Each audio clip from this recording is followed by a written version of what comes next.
Hi friends, ఇప్పుడు quadratic ఈక్వేషన్లో level 1లో 12th క్వశ్చన్లో ఉన్నాం. ఇక్కడ క్వశ్చన్ ఏమంటే 2 స్టేట్మెంట్స్ ఇచ్చారు. Statement 1, statement 2. If A and B are integers and roots of x² plus ax plus b equals to 0 are rational, then these roots must be integers. ఇది ఒక స్టేట్మెంట్. సెకండ్ స్టేట్మెంట్ ఏమి, if A and B are integers then roots of x² plus ax plus b equals to 0 are necessarily integers.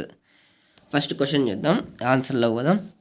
వాళ్ళ క్వశ్చన్లో ఏమన్నారంటే ఇంకోసారి నీట్గా అర్థం చేసుకుందాం. If A and B are integers, x² plus ax plus b equals to 0లో A అనేది b అనేది ఇంటీజర్స్ అన్నారు. Roots of this equation x² plus ax plus b equals to 0 దాని యొక్క రూట్స్ అనేటివి రేషనల్ అన్నారు. Then these roots must be integers. ఆ roots అనేది రేషనల్ అయితే ఆ రూట్స్ ఇంటీజర్స్ కూడా అవుతాయా అని అడిగినారు. అది కరెక్ట్ రాంగో చూడాలా. ఫస్ట్ స్టేట్మెంట్ చూద్దాం. గివెన్ వాళ్ళు ఇచ్చిన రాసుకుంటాం. A comma B are integers. Integers మనం జెడ్ డినోట్ చేస్తాం కదా. So A comma B belongs to Z అంటే పీ బై కాదు. Here roots of x² plus ax plus b equals to 0 are rational. ఇప్పుడు దీని యొక్క రూట్స్ రేషనల్ అన్నారు కదా. రేషనల్ అంటే మనకి ఏంది, పీ బై క్యూ ఫామ్లో ఉంటాయి. Where P comma Q, P అనేది క్యూ అనేది ఇంటీజర్స్, ఇంటీజర్ బై ఇంటీజర్ వేస్తాము. Q is not equals to 0.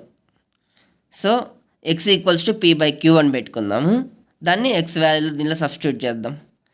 అట్లనే ఇప్పుడు ఒకవేళ రేషనల్ అన్నప్పుడు మనకి నార్మల్గా ఎక్స్ అనేది తెలుసు. X equals to minus B plus minus root over B square minus 4ac by 2a కదా.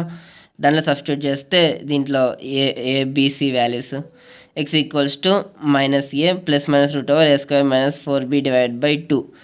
ఇక్కడ ఈ స్క్వేర్ రూట్ వాల్యూ మనకి నార్మల్ ఇంటీజర్ వాల్యూ అవుతుంది ఎప్పుడు రేషనల్ నెంబర్ అయితే ఎక్స్ అనేది. సరే చూద్దాం. x² plus ax plus b equals to 0 కదా. ఎక్స్ ప్లస్లో పీ బై క్యూ సబ్స్టిట్యూట్ చేస్తే P by Q whole square plus A into P by Q plus b equals to 0.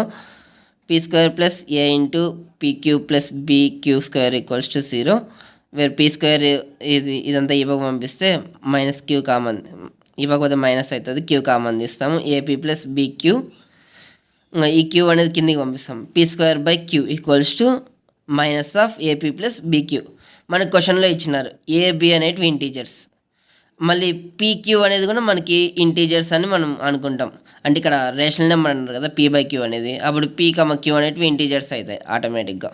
So A value P value integers, B Q value integer. Integer into integer చేస్తే ఏదన్నా కానీ మళ్ళీ integer number అవుతుంది. ఇక్కడ అంతే, integer into integer integer, integer plus integer మళ్ళీ మనకి ఎట్లా తిరిగి ఇంటీజర్ వస్తుంది. సో ఇదంతా చేసిన దాని యొక్క value integer. So P square by Q equals to మనకి ఇంటీజర్ అంటే దీని వాల్యూ ఇంటీజర్ అని మనకు అర్థమైంది. ఇప్పుడు if Q divides P square, ఇది పీ స్క్వేర్ని క్యూ డివైడ్ చేసినప్పుడు ఇంటీజర్ వాల్యూ వచ్చింది కదా. Then Q also divides P. ఒకవేళ క్యూ అనేది పీ స్క్వేర్ని డివైడ్ చేస్తే క్యూ అనేది పీని కూడా డివైడ్ చేస్తుంది, అప్పుడు కూడా మనకి ఇంటీజర్ వాల్యూ వస్తుంది. So P by Q equals to integer. మనకి ఫైనల్గా మనకి పీ బై క్యూ అనేది రేషనల్ నెంబర్ అయ్యింది, అది కాక ఇంటీజర్ అయ్యింది. So statement 1 is true, first statement correct. ఇప్పుడు ఇక్కడ స్టేట్మెంట్ 2 చూద్దాం. If A and B are integers then roots of x² plus ax plus b equals to 0 are necessarily integers అన్నారు. అంటే పైన దానికి కింద దానికి తేడా ఏమంటే పైన దాంట్లో roots are rational then these roots must be integers అన్నారు. అది కరెక్ట్, రేషనల్ అయింది కాబట్టి. ఇక్కడ రేషనల్ అని ఇలా జస్ట్ ఏబి ఇంటీజర్స్ అన్నారు, అప్పుడు డైరెక్ట్గా ఇంటీజర్స్ అయిపోతాయి దాని యొక్క రూట్స్ కూడా అన్నారు. అది స్టేట్మెంట్ తప్పు. ఎందుకంటే statement 2 is false because the roots may or may not be integers. మనకు ఖచ్చితంగా అవి ఇంటీజర్స్ అవుతాయో లేవో చెప్పలేం. ఎందుకంటే దాని యొక్క రూట్స్ ఉన్న X equals to minus A plus minus root over A square minus 4b divide by 2 ఇది వస్తుంది కదా. దీంట్లో route over A square minus 4b value మీద డిపెండ్ అయి ఉంటుంది.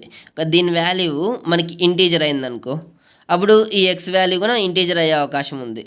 ఒకవేళ అది రూట్ వాల్యూవే వచ్చిందనుకో, ఫర్ ఎగ్జాంపుల్ రూట్ 3 కానీ రూట్ 5 కానీ అట్లా డివిజిబుల్, అది దాని యొక్క రూట్ ఫైండ్ అవుట్ చేయలేనివి.